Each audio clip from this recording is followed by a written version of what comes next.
자, 늘 그렇듯 인사는 공손하게 송공손 배꼽 인사. 안녕하세요. 안녕하세요.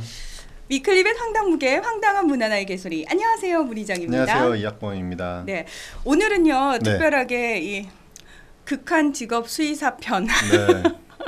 사실은 그 수의사라는 직업이 굉장히 그 좀 점잖아 보이고 네. 사실은 일반인들이 보기에 좀 좋아 보여요. 네. 하지만 저희들이 알 수 없는 숨겨진 애환이 있잖아요. 네.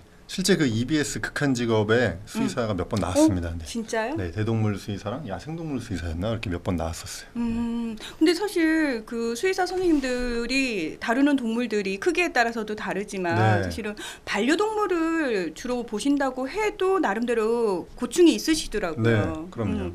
아무래도 말 못하는 동물을 상대해야 되고 더불어서 반려인들까지 같이, 그러니까 보호자로 오시는 사람까지 같이 상대를 해야 되니까 네.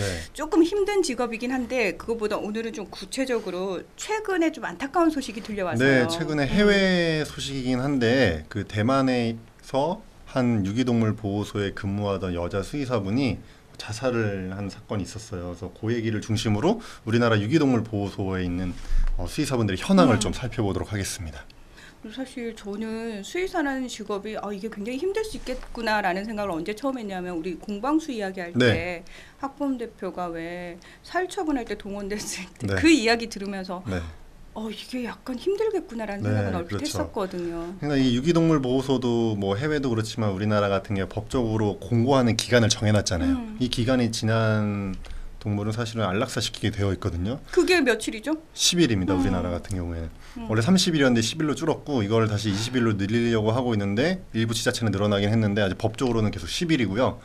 그러니까 10일이 지나고 나서 이제 수의사가 안락사를 시키게 되어 있으니까 안락사를 시킬 때 사실 동물을 살리려고 수의학을 배웠는데 동물을 죽여야 되잖아요. 그런 데서 오는 정신적인 고통이 많고요. 이번에 자살을 선택한 대만의 이 여자 수의사분도 그런 스트레스나 죄책감 때문에 사실 자살을 했습니다.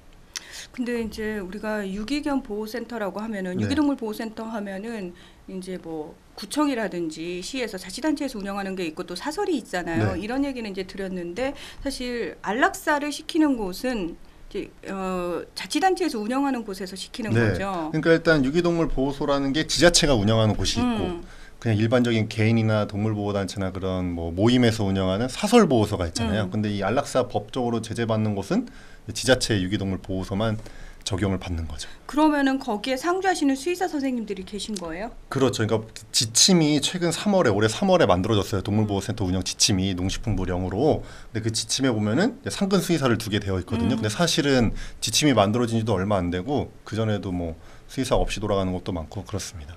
근데 그 전에도 안락사는 했잖아요. 그러니까 안락사를 하는데 수의사가 안 하는 경우도 뭐 있었고 심지어 어느 정도냐면은 뭐 사실 위탁 운영하는 경우에는 좀 윤리적으로 문제가 있는 경우도 있어요. 예를 들면은 안락사를 시키면은 이제 증거 사진을 남겨서 보고하고 해야 되는데 이 사진을 중복해서 쓴다던가 아니면 불필요한 예산이 필요하다고 해서 받아낸다던가 하는 여러 가지 문제가 있었거든요. 네. 오늘은 그런 문제를 좀 하나씩 좀 짚어보도록 하겠습니다.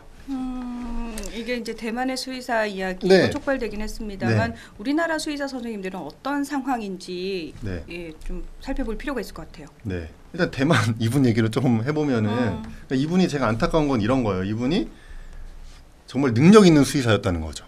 그러니까 대만 국립대만대학교 수의과대학을 수석으로 졸업하고 나서 본인이 이제 이런 쪽에 기여를 하고 싶어서 유기동물 보호소에 직접 본인이 들어가서 사실은 수석 졸업할 정도면 다른 데서도 많이 러브콜이 있지 않았겠습니까? 근데 유기동물 보호소에 들어가서 3년간 일을 했는데 본인은 좋아서 기여하려고 갔지만 실제로는 이제 안락사를 많이 시키게 되었던 거죠. 그래서 사실은 이분이 1년 전에 다른 방송에 나와가지고 내가 최근 2년 동안 안락사를 무려 700마리나 시킬 수밖에 없었다. 이런 게 굉장히 안타깝다면서 여러분들 반려동물 사지 말고 좀 보호소에서 입양 좀 해주세요. 이렇게 얘기를 했는데 이 방송을 보고 이제 많은 네티즌들이 이분을 비난을 한 거죠. 뭐 아름다운 도살자라느니 뭐 이런 표현을 쓰면서. 그래서 이분이 그런데 스트레스를 받다가 이제 최근에 죄책감에 이제 자살을 했는데요. 자살할 때도 이 안락사용으로 썼던, 그러니까 자기가 개들을 안락사시킬 때 썼던 약으로 자기가 똑같이 죽었어요. 그래서 개의 삶도 뭐 동물의 삶과 사람의 삶도 개의 삶과 다르지가 않습니다. 이러면서 유서를 써서 자살을 했거든요. 이런 안타까운 상황이 있었는데 우리나라 수의사들도 되게 비슷한 걸 많이 겪고 있어요. 그래서 제가 아는 수의사분도 지자체 유기동물 보호소에서 6년간 근무하셨던 분이 있는데 뭐 굉장히 정신적으로 힘들어가지고 거길 나오셨다고 하거든요. 그러니까 사실은 한 마리만 안락사를 시킨다고 해도 정신적으로 굉장히 큰 충격을 받게 되는데 그분들은 그게 업무란 말이죠. 그렇죠. 어떤 면에서는. 네. 그러면은 구체적으로 어떤 상황인지를 네. 좀 알려주세요. 일단은 유기동물 보호소가 지자체가 운영하는 게 작년 기준으로 307개가 있어요, 전국에. 네. 307개는 어쨌든 이 동물보호센터 운영 지침을 따라야 되기 때문에 수의사를 고용하게 되어 있는데요. 이 운영 지침에 보면은 수의사가 하는 역할이 나와 있거든요. 이 동물보호센터 운영 지침에 보면은 이 지자체는 그걸 따라야 되기 때문에 수의사를 고용을 해야 되는데요. 이분들이 하는 일이 질병 예찰, 치료 관리, 교육 그리고 인도적 처리거든요. 인도적 처리. 네, 이게 이제 안락사를 의미한다고 보면 되죠. 그래서 안락사를 시키고 있고 작년 기준으로 우리나라의 유기동물이 8만 2천 마리 정도 발생했는데요. 이 중에 안락사된 개체가 16,400마리 정도, 약 20%, 전체 유기동물의 한 20% 정도는 안락사되고 있다고 보시면 됩니다.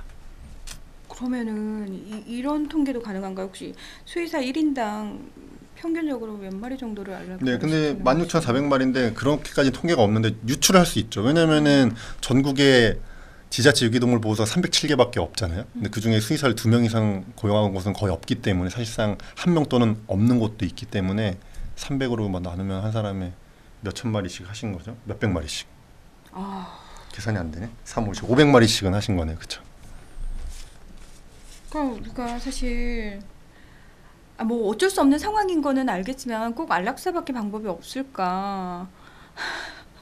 저희가 계속 이제 문제 제기를 하잖아요. 그리고 제가 그때 여쭤봤더니 정확하게 열흘을 지켜서 안락사를 시키냐고 했더니 그건 또 아니라고 말씀을 하셨거든요. 네. 예, 실태가 어떤지. 그러니까 일단 안락사를 10일 지나면은 이게 소유권이 원래 소유주가 있었잖아요. 근데 네. 10일 동안 이 소유주를 찾기 위해 공고를 하는 거잖아요. 근데 10일이 지나면 이 소유권이 이제 지자체로 넘어오는 거예요. 시군 구청장으로. 그러면 거기서부터는 지자체에 따라서 운영을 하는 건데 서울시 같은 경우에만 이걸 20일로 늘려가지고 조금 더 보호를 하고 있고 나머지 지자체는 예산에 따라서 없으면은 10일 되자마자 바로 안락사를 시키는 경우가 많은 거죠.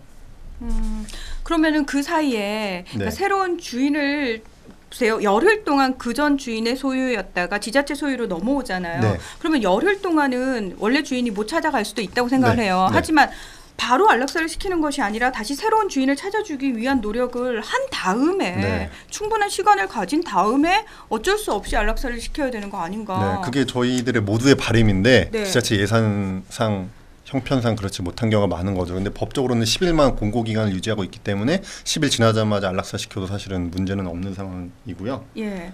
네, 그렇습니다. 그리고 그냥 얼핏 생각할 때는 왜 유기동물들이 다 건강 상태가 다를 거 아니에요. 근데 이게 어쩔 수 없이 다 법적으로 안락사를 시켜야 된다라고 얘기는 하지만 건강한 개체의 경우 굳이 그렇게 안락사라는 방법밖에 없을까? 네, 근데 이게 안락사를 인도적 처리죠. 인도적 처리하는 그 원칙이 사실 있긴 있어요. 예. 어떤 개체부터 해야 되는지 뭐 이런 게 있거든요. 그래서 뭐 홍역이나 파보, 장염같이 전염성과 치사율이 높은 질환에 감염된 개체, 그러니까 건강 회복이 불가능할 것으로 판단되는 개체, 뭐 치료 비용, 치료 기간 등을 고려할 때 추가적인 보호가 불가능하다고 판단되는 개체. 그래서 뭐 1순위, 2순위, 3순위 해서 쭉 나가거든요. 근데 5순위가 이제 센터의 수용 능력이나 분양 가능성 등을 고려했을 때 보호 관리가 어려울 것으로 예상되는 개체 뭐 이런 거예요. 그러니까 사실은 10일 지나면은 뭐 상관없이 안락사가 된다고 보시면 되고 이렇게 법적으로 예산이 부족해서 안락사하는 건 어쩔 수 없다고 하지만 지금 사실 문제가 되는 게 뭐냐면 보호소에 근무하는 수의사 또는 일반 직원분들의 어떤 정신적인 고통을 감안해주는 제도가 없다는 게 문제거든요. 왜 공방수는 그런 게 있다면서요? 공방소는 법적으로 있었던 건 아니고 옛날에 하도 이제 살처분이 가축 살처분이 사회적으로 문제가 되고 하다 보니까 그리고 일반 공무원분들도 동원되셨었잖아요. 근데 이분들이 또 외상후 스트레스 장애 증후군을 겪는 경우가 많아서 특별히 나라에서 일시적으로 그런 상담 같은 걸 무료로 해줬던 거고요. 지금 동물보호센터 관리 규정 지침이 생겼는데 거기에 이런 분들에 대한 내용이 굉장히 부족해요. 그러니까 어느 정도 내용밖에 없냐면 뭐 이 정도 수준밖에 없거든요. 제가 몇 개 읽어드릴게요. 개체와 분변 등을 관리하는 손을 자주 씻을 것, 전염병 질병에 감염된 것으로 진단받은 개체는 그 즉시 격리 조치할 것, 뭐 보정용 글러브나 그물 등의 보호 장비를 사용할 것, 사용한 가운이나 케이지, 마스크 등은 자주 세척 소독할 것. 해충을 구제하고 청소 소독을 철저히 할 것. 그러니까 대부분 이분들이 지켜야 될 것들에 대해서 나열한 다음에 그 다음에 인수공통전염병 감염 무신개체에 의해 종사자가 상해를 입을 경우 신속하게 응급조치 후 병원에서 치료받게 할 것. 파상풍 예방접종이나 결핵, 브루셀라 등 감염 여부를 포함한 건강검진은 센터장이 필요하다고 판단할 경우 실시할 것. 요 정도 수준으로 동물보호센터에 근무하는 수의사나 일반 직원분들의 건강이나 정신을 챙기는 것들이 부족하거든요. 이런 게 문제입니다. 그러다 보니까 이렇게 해외에서 자살한 경우도 있지만 우리나라에 계시는 많은 직원분들도 스트레스를 받고 계신 거거든요. 그럼 실제로 이 센터에 근무하시는 수의사 선생님들 만나서 네. 그 현장의 어려움이라든지 바라는 점들을 들어보신 적 있어요? 일단 방송에 몇 번 소개된 적 있죠. 그래서 안락사 시킬 때마다 막 울면서 막 안타까워하면서 안락사 시키는 경우도 있고, 제가 아는 그분도 정말 6년 동안 너무 스트레스를 받아서 뭐 병이 생길 정도로 실제로 정신병뿐만 아니라 피부도 안 좋아지고 다른 여러 가지 문제가 생겨서 어쩔 수 없이 나오게 되는 정도로 스트레스를 받고 있는데, 이게 뭐 그런 상황이 건강검진을 센터장이 필요하다고 판단할 경우에 한다 이런 게 아니라, 예를 들어 광견병 같은 건 지금 빠져 있는데 인수공통 전염병이잖아요. 광견병 같은 예방접종은 무료로 좀 맞춰주고 1년에 한두 번은 건강검진도 시켜주고, 또 정신적으로 문제가 있으니까 정신과 의사 상담도 무료로 좀 받게 해주고, 이런 게 같이 가야 된다는 거죠. 정기적으로 그런 게 구비가 돼야 될 것 그렇죠. 같은데. 네, 그런 문제가 좀 있습니다. 그리고 사실은 지금 307개의 지자체 동물보호센터가 있는데, 이 중에 지자체가 직접 운영하는 게 28개밖에 안 되거든요. 9.1%. 나머지 279개, 90.9%는 이제 위탁 운영을 하고 있는데, 문제는 우리나라에서 위탁 운영을 제대로 받아서 수행할 수 있을 만한 개인이나 단체가 별로 없다는 게 문제예요. 그래서 유럽 같은 경우에는 어떤 인증된 어떤 실력 있는 이런 동물보호센터에서 이런 걸 위임받아가지고 잘 운영을 하고 있거든요. 근데 우리나라는 그 정도 되는 단체나 개인이 많지 않기 때문에 대부분은 위탁 운영하는 곳에서 문제가 많이 발생을 합니다. 그래서 실제로 반환율 같은 경우에도 직영으로 하는 경우가 좀 높고, 입양률도 더 높고, 안락사율도 더 낮고. 그래서 우리나라는 이 정부 정책이 좀 직영 보호소를 늘리는 쪽으로 가고 있긴 한데, 아직도 지금 10%가 채 안 되기 때문에 이런 것도 문제가 많죠. 이거는 대한수의사회에서 네. 사실 수의사들의 권익과 관련된 부분이기 때문에 신경을 좀 써줘야 되는 거 아니에요? 네, 어떻게 신경을 써야 될까요? 아니 지금 법적으로 네. 미비한 부분도 굉장히 많고, 네. 사실은 정신건강적인 측면에 있어서도 당연히 돼야 되는 부분들이 안 되고 있는 거잖아요. 네, 일단 예산 확보가 너무 중요할 것 같아요. 이게 농식품부 예산으로 결국에 돌아가는 건데 예산 자체가 너무나 적고요. 그래서 우리가 사실 사설보호소 문제도 많아요. 지금 저희가 지자체 보호소 얘기하고 있지만 사설보호소는 지금 몇 개 있는지도 확인도 사실 안 되는 이런 상황이거든요. 그런데 사설보호소는 어쨌든 안락사를 시키지 않는 경우가 많기 때문에 개체수 관리가 안 되잖아요. 그래서 이런 부분도 심각한데 지자체 유기동물 보호소 문제도 심각하다. 그러니까 사실은 이 유기동물 보호소 관련돼서 예산이 많이 확충이 돼야 되는데 지금은 굉장히 적은 상태고요. 예산이 확충된과 동시에 유기동물 보호소에 근무하는 분들의 어떤 건강을 위한 기본적인 그런 가이드라인 정도는 같이 좀 마련돼야 되지 않나, 그런 생각을 해봅니다. 실제 동물복지 5개년 종합계획이 농식품부에서 발표했는데요. 거기서도 지자체 동물보호소 중에서 위탁이 아니라 직영을 늘리는 쪽으로 다 가 있어요. 그래서 뭐 연간 유기동물이 1,000마리 이상 발생하는 시군구에는 아예 직영으로 동물보호센터가 설치되도록 설치 지원비를 지원한다던가. 그러니까 우리나라는 계속해서 직영을 늘리는 쪽으로 가고 있는데, 사실은 제 생각에는 장기적으로 이게 좀 잘 정착이 되려면은 정말 그런 능력 있는, 역량 있는 그 민간 단체들이 이걸 위탁받아서 잘 운영하고 정부나 다른 분들이 이걸 서포트하는 정도, 그런 형태로 가면 제일 좋지 않을까, 이런 생각을 해봅니다. 어떤 면에서는 직영이 늘어나는 것보다는 제대로 책임을 가지고 위탁 운영해 줄 수 있는 그런 단체들이, 그러니까 늘어나는 자립성 있는 단체들이 더 늘어나는 게 전반적으로는 더 좋겠죠. 네, 더불어서 제발 반려인들에게 부탁을 드리면요, 사지 마세요. 예, 유기동물을 입양해서 키우는 문화가 제대로 좀 정착이 됐으면 좋겠다라는 바람도 그 가져봅니다. 한 가지 팁을 드리면, 사실은 지자체 중에서 이제 서울시는 많이 신경을 쓰니까 그래서 뭐 안락사 기간도 사실상 20일로 늘려놨고, 또 지자체가 운영하는 그런 보호소 중에서도 이 일부 개체를 전부 다 안락사 시키는 게 아니라 일부 개체를 따로 관리하면서 적극적으로 입양이 되게끔 노력하고 있거든요. 예를 들어 서울시 같은 경우에도 반려동물 보호센터라고 해가지고, 반려동물 입양센터라고 해가지고 서울대공원 옆에서 서울시가 직접 그 유기동물들을 입양하게끔 운영을 하고 있어요, 센터를. 그런데 방문하셔가지고 유기동물 입양 전에 교육도 받고 거기는 개체들도 살펴보고 그 다음에 입양을 하고, 이런 거를 좀 많이 활용하시면 좋을 것 같아요. 실제로 유기동물을 입양할 수 있는 기회가 많이 있습니다. 네. 그리고 열흘이라는 시간 동안 주인을 찾기 위해서 노력을 하는 거잖아요. 네. 어떤 의미에서는 애타게 찾는 주인 입장에서는 그 기간이 짧을 수 있거든요. 네, 동물 등록제가 그러니까요. 반드시 동물 등록제 네. 예, 해 주셔야 됩니다. 네. 그러면은 이번에 그 가슴 아픈 대만 수의사 선생님의 자살 사건을 계기로 우리나라에서도 여론이 많이 환기가 된 상태잖아요. 네. 이걸 계기로 어떤 부분들이 좀 달라졌으면 네. 좋겠다고 생각하시는지. 일단은 지침에서 아까 제가 말씀드린 그런 기본적인 가이드라인이 좀 포함돼야 된다. 지침. 왜냐하면 지침이 생긴 지 아직 2-3달밖에 안 됐기 때문에 앞으로 개정할 게 많은 거거든요. 네. 그래서 그런 거 좀 늘려나가야 될 거고요. 그다음에 일단 무조건 예산 확보가 필요합니다. 그래서 사실은 그 동물복지 5개년 계획이 발표가 됐는데 거기에 유기동물 관련된 예산이 굉장히 적거든요. 이런 걸 어떻게 늘려야 될까요? 제가 좀 늘려주세요, 제발. 어디 누구한테 얘기를 하는 거예요 지금? 국회의원분들이랑 기재부.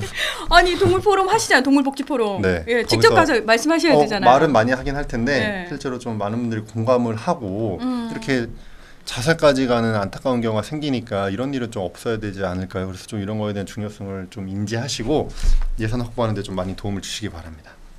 네. 방송을 보고 계시는 분들이 있다면. 사실은 그 수의사 선생님들뿐만 아니라 뭐 다른 직업도 힘든 직업들 많습니다만 저희가 몰랐던 부분들이잖아요.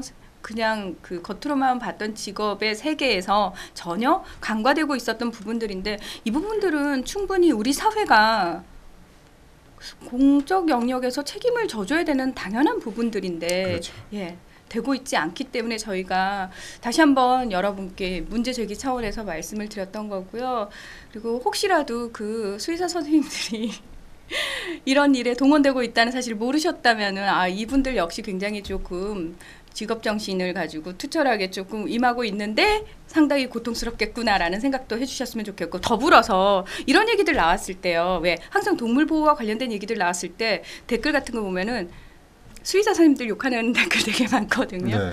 왜냐하면 동물 보호에 있어서 가장 앞장서야 될 사람들이 수의사 선생님들이라고 당연히 생각을 하는 거예요. 근데 정작 그분들은 사각지대에 놓여서 제대로 보호받지 못하고 있다는 것도 좀 알아주셨으면 좋겠습니다. 네. 동물보호센터에서 동물 치료 관리하고 안락사하는 거 이거 당연히 수의사가 해야 되는 역할이긴 한데 이 정도로 기본적인 복지가 없는 상황에서 내가 수의사라면 난 안 그렇죠. 갈 것 같아요. 그렇죠. 그러니까 이런 상황에서 누구한테 야 너가 수의사니까 너가 동물보호 담당해야 되니까 가서 일 좀 해. 이거는 사실 말이 안 되는 거고 네. 기본적인 거를 좀 마련해 준 다음에 수의사들한테 그런 역할을 좀 기대해 주시면 그럼 수의사분들도 더 뭐랄까 긍정적인 마음으로 더 기쁜 마음으로 가서 일을 할 수 있지 않을까 그런 생각이 듭니다. 누군가는 반드시 해야 될 일이거든요. 사실은 어떤 면에서는 모두가 하기 싫어하는 일이지만 이분들이 하시는 거기 때문에 그런 부분에 대한 배려는 당연히 마련이 돼야 되지 않을까 싶습니다. 네. 예. 자, 위클릿 황당무계 오늘은 여기까지입니다. 함께해 주셔서 고맙습니다. 감사합니다.